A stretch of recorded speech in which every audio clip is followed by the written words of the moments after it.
आज हम लोग एक आंकिक प्रश्न की सहायता से किरचॉफ के नियम को बहुत ही आसान तरीके से समझने वाले हैं। और वो आंकिक प्रश्न क्या है, सामने बोर्ड पर आप लोगों को लिखा हुआ दिख रहा होगा। एक बार मैं पढ़ देता हूं। प्रत्येक शाखा में धारा ज्ञात कीजिए। तो यहां पर आपको एक परिपथ दिख रहा है और इस परिपथ में कुछ प्रतिरोध हैं, कुछ सेल भी लगे हुए हैं। तो इस परिपथ के प्रत्येक शाखा में, जैसे कि शाखा ए बी, शाखा बी सी, शाखा सी डी, शाखा ए डी, शाखा ए सी, ये सब जो शाखाएं हैं परिपथ की, इन शाखाओं में हमें धारा ज्ञात करनी है। तो उसके लिए हमें किरचॉफ के नियमों का प्रयोग करना होगा। और किरचॉफ के कुल दो नियम हैं। आपका पहला नियम क्या कहलाता है, संधि नियम कहलाता है। और दूसरा नियम क्या कहलाता है आपका, वो लूप नियम कहलाता है, या फिर उसी को हम वोल्टता नियम भी कहते हैं। तो इन दोनों नियमों की सहायता से इस परिपथ की प्रत्येक शाखा में हमें धारा ज्ञात करना है। तो कैसे करेंगे, आइए देखते हैं। तो देखिए, ऐसे प्रश्नों में जो सबसे पहला स्टेप होता है वो होता है कि प्रत्येक शाखा में आपको धारा बनाना होगा कि इतनी धारा इस शाखा में चल रही है। तो उसके लिए हमें किरचॉफ के प्रथम नियम यानी संधि नियम का उपयोग करना होगा। तो चलिए हम लोग किरचॉफ के प्रथम नियम को अप्लाई करके हम क्या करते हैं, इस परिपथ के प्रत्येक शाखा में धाराओं को मान लेते हैं। तो देखिए कि यहाँ पर आपका एक सेल आपको दिख रहा है जो कि 10 वोल्ट का है, और यहाँ पर एक दूसरा सेल है वो 5 वोल्ट का है। तो पहले हम 10 वोल्ट वाले सेल की बात करें तो इसके पॉजिटिव टर्मिनल से धारा निकलेगी और निगेटिव टर्मिनल में ही उतनी धारा क्या होगी, प्रवेश करेगी। तो मान लेते हैं कि इसके पॉजिटिव टर्मिनल से I1 धारा निकलती है, तो इसके निगेटिव टर्मिनल में कितनी धारा प्रवेश कर रही होगी, I1 धारा ही प्रवेश भी करेगी। किसी भी सेल के पॉजिटिव टर्मिनल से या धनात्मक टर्मिनल से जितनी धारा निकलेगी, ठीक उतनी ही धारा उसके निगेटिव टर्मिनल में इंटर भी करेगी, प्रवेश भी करेगी। तो मैंने वही चीज यहां पर दिखा दिया है। उसी तरीके से दूसरे सेल के लिए भी अब देख लेते हैं।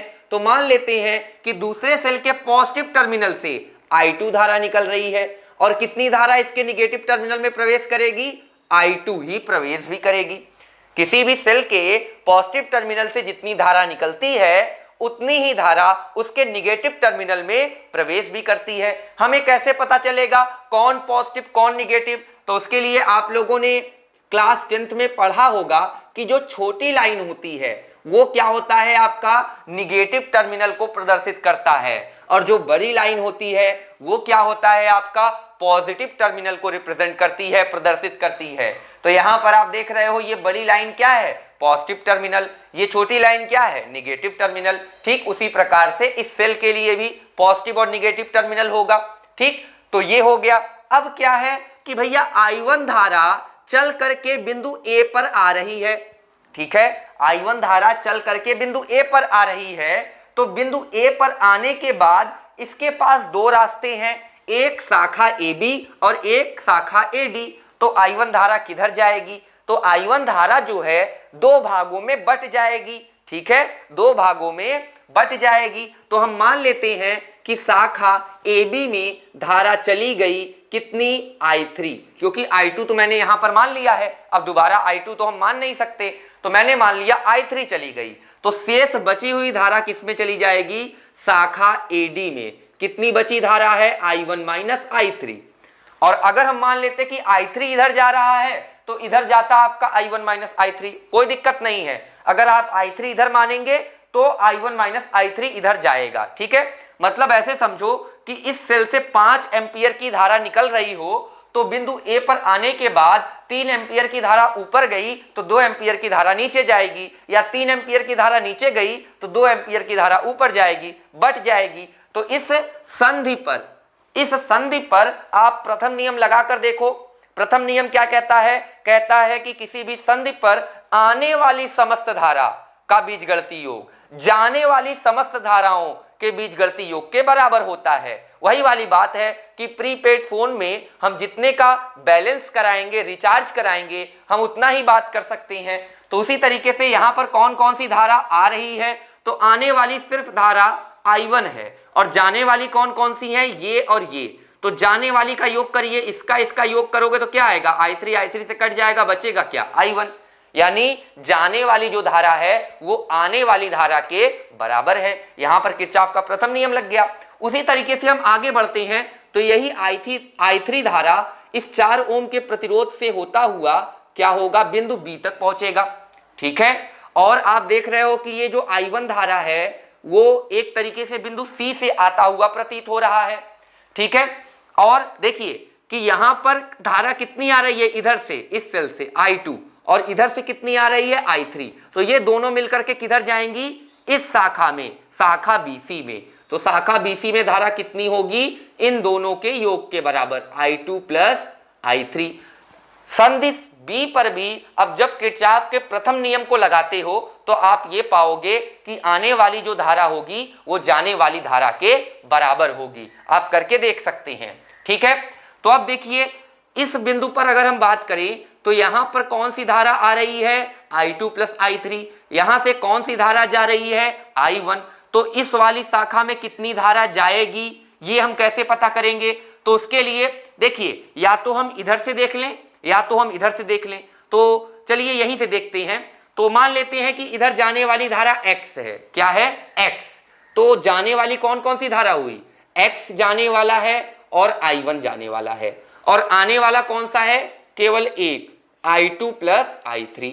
तो इस प्रकार से x क्या हो जाएगा आपका, I2 plus I3 minus I1। तो x का मान आ गया। यानी यहां पर जो शाखा CD में धारा होगी वो कितनी होगी, I2 plus I3 minus I1। ठीक है, अब देखो कि यहां पर ये धारा आ रही है, ये धारा आ रही है, तो इन दोनों के योग के बराबर इधर से जाएगी। तो इन दोनों को जब जोड़ोगे तो I3 से कटेगा, I1 से कटेगा, बचेगा क्या, I2, और इधर I2 जा रहा है। ठीक है, इसका मतलब ये हुआ कि इस बिंदु पर भी किरचॉफ के प्रथम नियम का पालन हो रहा है। इसका मतलब ये हुआ कि आपने इस परिपथ में जो भिन्न भिन्न शाखाओं में धारा बनाया है वो क्या है, सही बनाया है। तो आपको ये ध्यान रखना होगा कि हर एक संधि पर जो आने वाली कुल धाराओं का योग है वो जाने वाली कुल धाराओं के योग के बराबर ही होना चाहिए। अगर नहीं है तो इसका मतलब ये हुआ कि आपने शाखा के भिन्न भिन्न भागों में जो धारा बनाया है वो गलत बनाया है। एक बार फिर से आपको जांचना पड़ेगा। लेकिन अगर हर बिंदु पर, हर संधि पर आपका क्या हो रहा है, किरचॉफ के प्रथम नियम का पालन हो रहा है, तो मतलब सही बनाया है। आप इसके आगे का स्टेप कर सकते हैं। ठीक है, इतना करने के बाद अब हम लोगों को किरचॉफ का जो द्वितीय नियम है उसको लगाना है। ठीक है, तो चलिए आगे हम लोग देखते हैं, यहां पर हल करते हैं। ठीक है, तो हल करते हैं। तो किरचॉफ के द्वितीय नियम को हम कैसे लगाएंगे, तो उसके लिए हमें एक बंद पास चाहिए। बंद पास यानी एक ऐसा आकृति, या कह लीजिए कि उस परिपथ का एक ऐसा भाग जो चारों ओर से घिरा हुआ हो। ठीक है, जैसे कि आप देखो A B C A। ठीक है, तो यहां पर इसको लिखेंगे बंद पास, क्या लिखेंगे, बंद पास A B C A में। आप बंद पास बोलो या इसी को लूप बोलो, दोनों बात एक ही है। तो A B C A ये क्या है, एक घिरी हुई आकृति है। इस परिपथ का एक ऐसा भाग है, एक छोटा सा एक ऐसा भाग है जो चारों ओर से घिरा हुआ है। इसी को मैंने क्या बोला, बंद पास, और उसका नाम क्या है, A B C A। ठीक, तो सबसे पहले किरचॉफ के द्वितीय नियम का कथन क्या है ये मैं आप लोगों को बता देता हूं। तो किरचॉफ के द्वितीय नियम का कथन ये कहता है कि किसी भी बंद पास के अनुदिश विभवांतरों का बीजगणितीय योग सदैव शून्य होता है।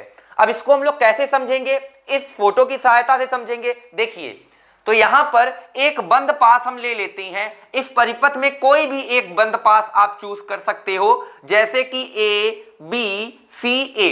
बंद पास कहने का मतलब यह है कि परिपथ का एक भाग जो कि क्या हो, चारों ओर से घिरा हुआ हो। तो आप देखो कि A B C A ये परिपथ का एक भाग है जो कि चारों ओर से क्या है, घिरी हुई इसकी आकृति है।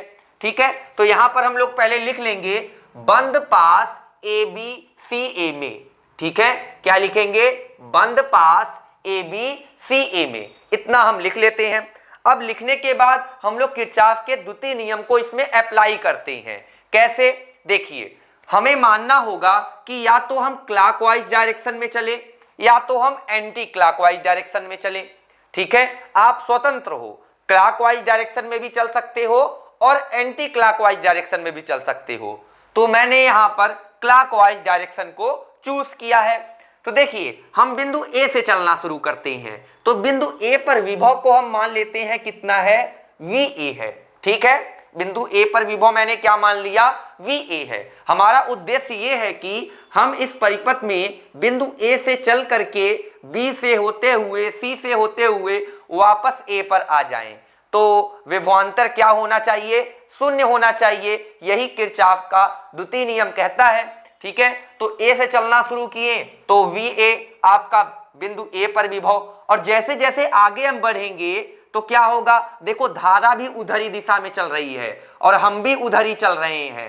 तो जब 4 ओम के प्रतिरोध को क्रॉस करेंगे तो विभव पतन होगा। यानी देखिए यहां पर कि जब आप धारा की दिशा में प्रतिरोध को क्रॉस करते हो, धारा की दिशा में प्रतिरोध, देखिए ये धारा की दिशा है, ये प्रतिरोध है।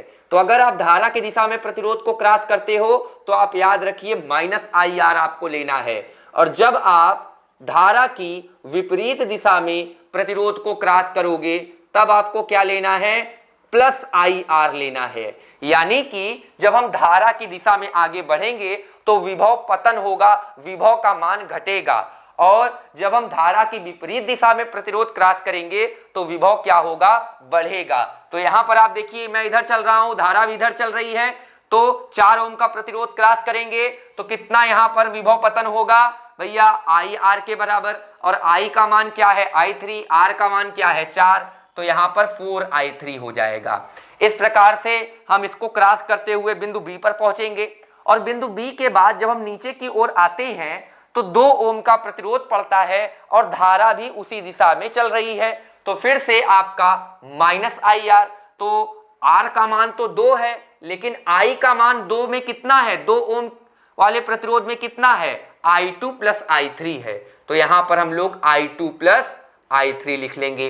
अब हम आगे बढ़ते हैं तो बिंदु C पड़ता है, और C से जब हम और आगे आते हैं तो फिर से 1 ओम का एक प्रतिरोध पड़ता है, और अभी भी धारा उसी दिशा में चल रही है जिस दिशा में हम लोग चल रहे हैं। तो फिर से -IR ही लेना है। I का मान कितना है, I1, और R का मान कितना है, 1। तो इस प्रकार से 1 का गुणा करोगे तो केवल I1 आ जाएगा, ठीक। फिर और आगे बढ़ते हैं तो एक सेल पड़ता है, और उस सेल के निगेटिव टर्मिनल से पॉजिटिव टर्मिनल पर हम जा रहे हैं। तो देखिए जब सेल के निगेटिव टर्मिनल से हम पॉजिटिव टर्मिनल पर जाएंगे तो हम +E लेंगे, और जब पॉजिटिव टर्मिनल से निगेटिव टर्मिनल पर जाएंगे तब हम -E लेंगे। बात क्लियर है।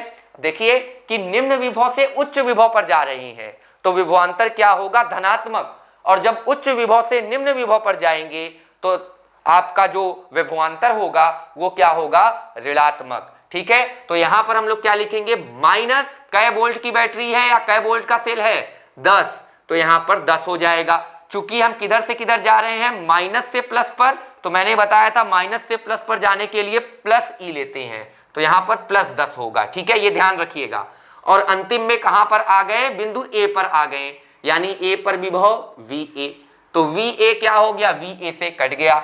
और इसको थोड़ा सा हम लोग सरल करके लिखते हैं यहां पर, तो गुणा किया यहां पर, और ये 2I3 हो गया, और I1 + 10 = 0, और सरल कीजिए इसको, तो इस प्रकार से हमारा हो जाएगा, I1 को उधर पक्षांतर कर लेंगे तो माइनस, ये दोनों जुड़ जाएगा, 6I3 होगा, और -2I2 होगा, और +10 = I1। ये किसका मान आ जाएगा, हमारा I1 बराबर आ जाएगा, और यही क्या होगा, समीकरण 1। चूंकि ध्यान दीजिए कि हमारे पास 3 चर राशियां हैं, I1, I2 और I3। कुल कितनी चर राशियां हैं, 3। तो 3 चर राशियों का अलग अलग मान ज्ञात करने के लिए हमें 3 रैखिक समीकरणों की जरूरत पड़ेगी, जिसमें से एक रैखिक समीकरण मिल गया। अब दूसरा रैखिक समीकरण कैसे मिलेगा, तो उसके लिए हमें दूसरे लूप का चयन करना होगा, दूसरे लूप को सिलेक्ट करना होगा।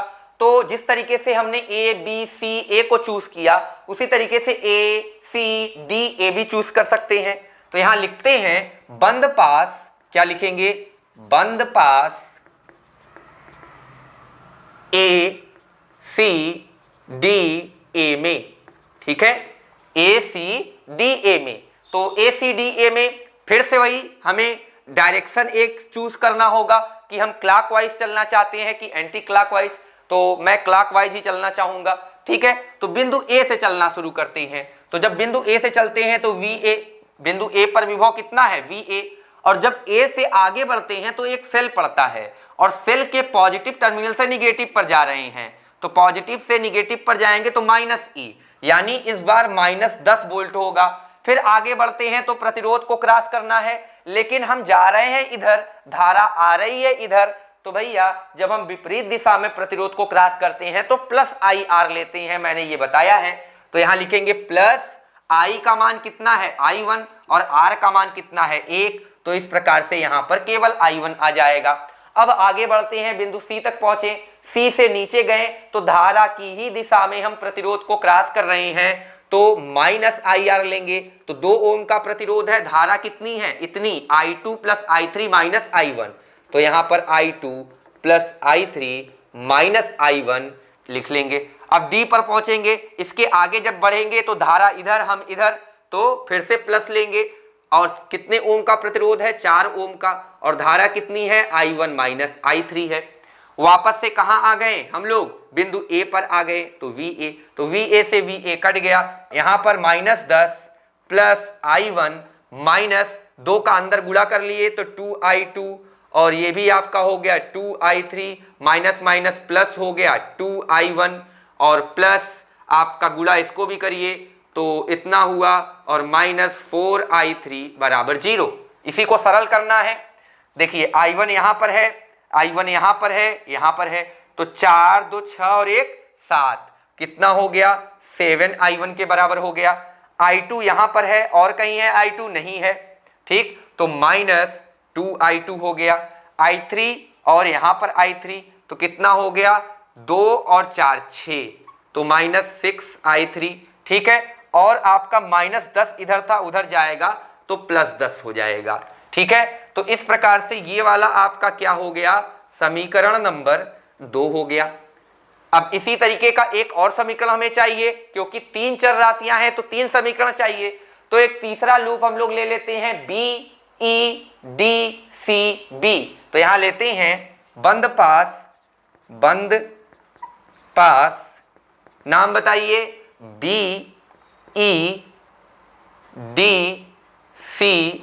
में, ठीक है। इसमें भी कैसे चलेंगे हम लोग, क्लॉकवाइज ही चलेंगे। तो बिंदु बी से चलना शुरू करते हैं, तो बी पर विभव VB। आगे बढ़ते हैं, कोई प्रतिरोध दिख रहा है नहीं, हम लोग कहां पहुंचे, इस सेल के पॉजिटिव टर्मिनल पर। पॉजिटिव से निगेटिव पर जाएंगे तो क्या होगा, -E लेना है, तो यहां पर -5, ठीक। उसके आगे आए, कोई प्रतिरोध नहीं, बिंदु डी पर पहुंचे। ऊपर अब जाना होगा, तो ऊपर जा रहे हैं, धारा नीचे आ रही है, तो ठीक, तो जब ऊपर जा रहे हैं और धारा नीचे आ रही है, यानी विपरीत दिशा में चल रहे हैं, तो +IR। तो यहां पर R का मान कितना है, 2, और I का मान इतना बड़ा सा है, इसको लिख लेते हैं I2 + I3 - I1, इस प्रकार से। फिर ऊपर जा रहे हैं और धारा नीचे आ रही है, वो भी 2 ओम का प्रतिरोध है, तो फिर से +2 I2 + I3, और वापस से कहां पहुंच गए, बिंदु बी पर। तो ये क्या हो गया, VB से कट गया। अब यहां पर देखिए 2 का गुणा अंदर किया मैंने, तो 2I2 + 2I3 - 2I1, और यहां पर 2 का किया तो 2I2 और 2I3, और -5 को उधर कर दिया तो +5 हो गया, ठीक। सरल कीजिए, I2 मिल करके क्या हो जाएगा, 4I2, ठीक है। कितना हो जाएगा, 4I2। I3 और I3 मिल करके क्या हो जाएगा, 4I3। 2I3 यहां पर, 2I3 यहां पर, फिर बचा क्या, सिर्फ I1, तो 2I1 यहां पर। इस प्रकार से आपके 3 समीकरण यहां पर बन गए, ठीक है। ये 3 समीकरण बन गए। अब इन्हीं तीनों समीकरणों की सहायता से हम लोग I1, I2 और I3 का मान ज्ञात कर लेंगे बहुत ही आसान तरीके से। देखिए, इस I1 का मान हम समीकरण 1 में रख दें, तो जब हम समीकरण 1 में रखते हैं I1 का मान, तो हमें क्या मिलेगा? देखिए, I1 का मान हम समीकरण 1 में रखते हैं तो 7 यहां पर है, तो सबसे पहले 7 छंग 42 यहां पर लिख लीजिए। समीकरण 1 का मान समीकरण 2 में रखने पर, ठीक है, ये थोड़ा बहुत आपको लिखना जरूरी है तभी चीजें समझ में आएंगी। तो 7 का गुणा होगा तो -42 I3, ठीक। फिर उसके आगे क्या है आपका? -2 है तो 7 दूना 14, -14 I2। फिर उसके बाद 10 है तो आपका कितना हो जाएगा? 7 का गुणा करने पर 7 दहा में 70 प्लस 70, ठीक। और उसके बाद बाकी सारी चीजें जो हैं लिख लेंगे, तो 2I2 - 6I3 बराबर 10, इतना आ जाएगा। तो ये और ये I3 है, ये दोनों आपके क्या हो जाएंगे? जुड़ जाएंगे। तो 42 और 6 48 I3 होगा। और ये I2 आपके जुड़ जाएंगे तो 14 और 2 16 I2, और ये उधर चला जाएगा तो -60, क्योंकि 70 उधर जाएगा तो -70 और 10 जुड़ेगा उसमें तो -60 हो जाएगा। इस प्रकार से अब इसमें हम -4 से भाग दे देते हैं, तो -4 से भाग देने पर ये कितना आएगा? 12 बार जाएगा, 12 चौका 48, और ये कितनी बार जाएगा? आपका 4 बार जाएगा, 4 चौका 16, और ये कितनी बार जाएगा? 15 चौका 60। तो इस प्रकार से ये समीकरण 4 हो जाएगा। ये क्या हो जाएगा? समीकरण नंबर 4 हो जाएगा। और क्या करेंगे हम लोग? इस समीकरण 1 के मान को समीकरण 3 में भी रखेंगे, तो उससे हमें क्या मिलेगा? देखिए, समीकरण 1 के मान को जब हम समीकरण 3 में रखते हैं, यहां पर देखिए, समीकरण 1 का मान समीकरण 3 में रखने पर, ठीक है।